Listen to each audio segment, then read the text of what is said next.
ऐसे बिजनेसेस में, जो गाहे, ऐसी पॉलिटिकल पार्टीज में, ऐसे नेताओं में, ऐसे जर्नलिस्ट में, ऐसे एकेडमिक्स में, जो गाहे बगाहे यही राग अलापते हैं कि भारत को पाकिस्तान से बात करनी चाहिए, भारत को चीन को एकोमोडेट करना चाहिए। यही फारूक अब्दुल्ला ने 12 अक्टूबर को कहा था कि हम 370 चीन से बहाल करवाएंगे।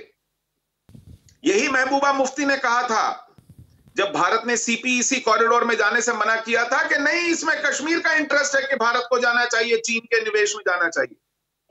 तो भारत की घोषित नीतियों का, भारत के हितों का सार्वजनिक रूप से विरोध करने वाले नेता हैं ये फारूक अब्दुल्ला और महबूबा मुफ्ती। इन्हीं लोगों ने मुखालफत की है कश्मीरी पंडितों के लौटने की, जब राजनाथ सिंह जी ने चिट्ठी लिखी थी कि एक माकूल जगह तलाश ली जाए 2014 में, तो हुर्रियत के पास भागे भागे गए थे ये लोग और हुर्रियत से कहलवाया था कि ऐसा कुछ नहीं होने दिया जाएगा। नहीं तो नहीं, सुशील पंडित जी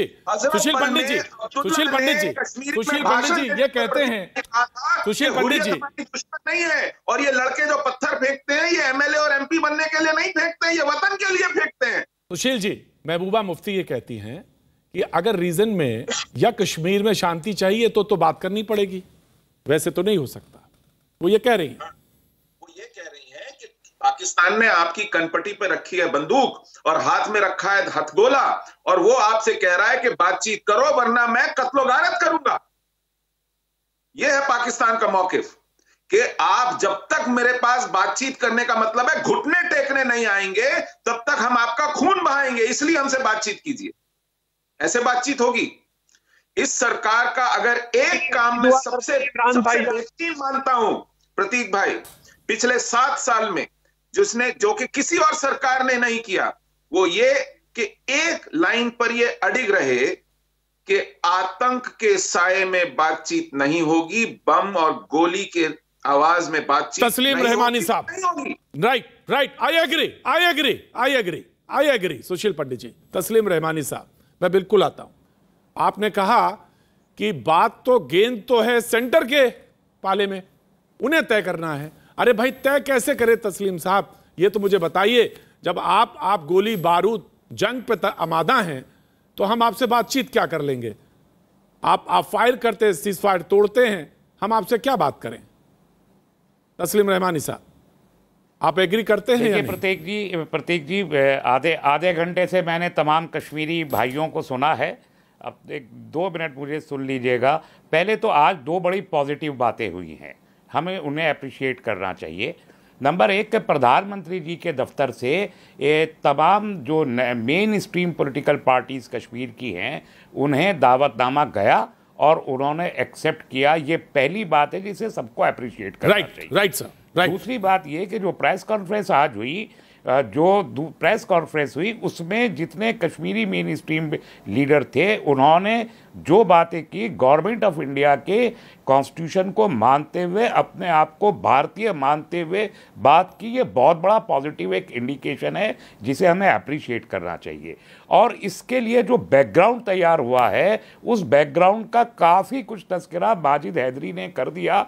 मैं उसको रिपीट नहीं करना चाह रहा कि हमारे एनएसए और उनके एनएसए के बीच जो बातें हुई, जो सीज फायर की बातें हुई, जो और बहुत सी चीज़ें हुई हैं, ऐसी अचानक ये दावतनामा भी नहीं चला गया और अचानक इन्होंने कबूल भी नहीं कर लिया। एक अच्छा खासा होमवर्क है जो किया गया है।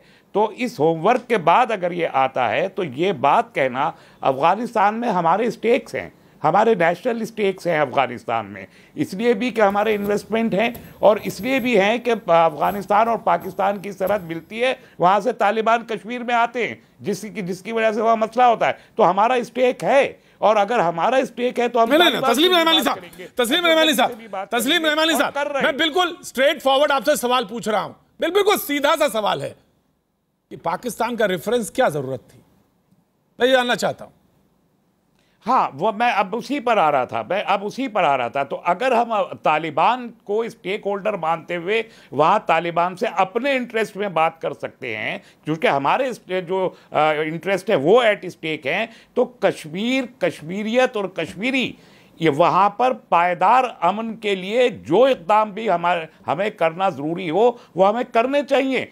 2014 में भारतीय जनता पार्टी की सरकार में आने से पहले कश्मीर एक बायलैटरल इशू रहा है। हमने लाहौर एग्रीमेंट भी किया है, हमने शिमला समझौता भी किया है, हमने बहुत सारे एग्रीमेंट किए हैं पाकिस्तान के साथ। राइट ललित, हम पॉलिसी को चेंज नहीं कर सकते। Right sir, now the debate is open. Political party की आइडियोलॉजी की वजह से नेशनल इंटरेस्ट को कुर्बान नहीं कर सकते। Right sir, I have taken your view. Debate is open, सारे लोग बोल चुके हैं, नाउ डिबेट इज ओपन, लेकिन वन बाय वन बोलेंगे, बहुत अच्छा लगेगा। डिबेट में अभी तक सारे लोगों ने वही फॉलो किया, एक बोला एक ने सुना। नाउ ललित ने कुछ ऑब्जेक्शन है, ललित बोलना चाहते हैं जी। ललित बोलिए। मैं आ रहा हूं, इमरान नबी साहब आ रहा हूं, इमरान नबी साहब आ रहा हूं जी। सुनिए, ये जो इनको हिंदुस्तान के इस्लामिस्ट को खासकर हिंदुस्तान की कांग्रेस और सेक्युलर लिबरल पार्टीज को जो बार बार पाकिस्तान के प्रति मोहब्बत जाग उठती है ना, उनको याद रखना चाहिए कि पाकिस्तान है क्या, किस पे विश्वास करोगे आप। बीजेपी का बता रहे थे, वाजपेयी जी का बता रहे थे, जब उन्होंने मीनारे पाकिस्तान के आपका अरे सर चुप कीजिए आप, ये पाकिस्तान से मोहब्बत नहीं, कश्मीर से मोहब्बत है, कश्मीरियों से मोहब्बत है। नहीं, आप चुप कीजिए सर, आप चुप कीजिए। आपकी मैं कश्मीर में अरे सुनिए, वाजपेयी जी जब गए थे वहां पे मीनारे पाकिस्तान के पर सजदा किया था, क्या किया उन्होंने, और आप भूल जाते हो कि पाकिस्तान है क्या। अरे मुझे बोलने देंगे प्रतीक जी? प्रतीक जी मैं बोलूंगा नहीं। रहमानी साहब, I will give you chance. Rahmani साहब, I will give you chance. बनाना चाहते हैं, आपको उसकी इजाजत भी नहीं दी जाएगी। रहमानी साहब, रहमानी साहब, प्रतीक जी मुझे बोलने दीजिए। रहमानी साहब, प्रतीक जी मुझे बोलने दीजिए। रहमानी साहब, इन्होंने अलग से रहमानी साहब आइन के, रहमानी साहब प्रतीक जी मुझे कॉन्स्टिट्यूशन के फ्रेमवर्क में आइन के बाहर कोई बात नहीं करेगा और सारे फ्रेमवर्क के अंदर ही बात होगी, सारे लोग करेंगे जो हमारे कॉन्स्टिट्यूशन में उसी हिस्से में बात करेंगे। पाकिस्तान से ललित अंबरदार, सुनिए, पाकिस्तान है क्या? और आप जब जी सर मुझे बात कंप्लीट करने दीजिए। ललित अंबरदार, रहमानी साहब, no you have to wait. Rahmani साहब, you please listen sir, you please listen sir. Lalit Ambardar, I will give you chance Tasleem साहब। ललित अंबरदार प्लीज स्पीक, आप बोले। ललित अंबरदार, मैं बोल रहा हूं सर जी, मैं मुझे बोलने दीजिए, ठीक है। देखिए, पाकिस्तान एक ऑर्डिनरी मुल्क नहीं है। पाकिस्तान 14 अगस्त 1947 को हिंदुस्तान में पैदा हुए लाखों हिंदुस्तानियों ने अपने मादरे वतन के साथ गद्दारी की, इस्लाम के नाम पे जिन्ना के साथ समर्थन दिया, पाकिस्तान बनाया। तब से आज तक पाकिस्तान हिंदुस्तान के ऊपर 1000 साल की जंग करने के लिए कायल है। वो कहते हैं कि मोहम्मद बिन कासिम हमारा पहला सिटीजन है पाकिस्तान का, उनसे आप दोस्ती की उम्मीद करते हो? वाजपेयी ने सजदा किया था मीनारे पाकिस्तान पे, क्या दिया? कारगिल दिया उन्होंने। आज तक जब भी आपने उनके साथ दोस्ती की है वो उन्होंने आपको गाँव दे। अरे सर, अरे ये जो हिंदुस्तान के अंदर बैठे मुसलमानों को राय देता हूं, अलीगढ़ मुस्लिम यूनिवर्सिटी में जो जिन्ना का फोटो लटका हुआ, इसी मोहब्बत की वजह से हुआ। पाकिस्तान से रिश्ता क्या लाई आप कश्मीर को छोड़ दीजिए। ललित अंबरदार एक ऑब्जेक्शन, ललित अंबरदार एक ऑब्जेक्शन। ललित, रहमानी साहब कहने दीजिए मुझे, रहमानी साहब मुझे कहने दीजिए।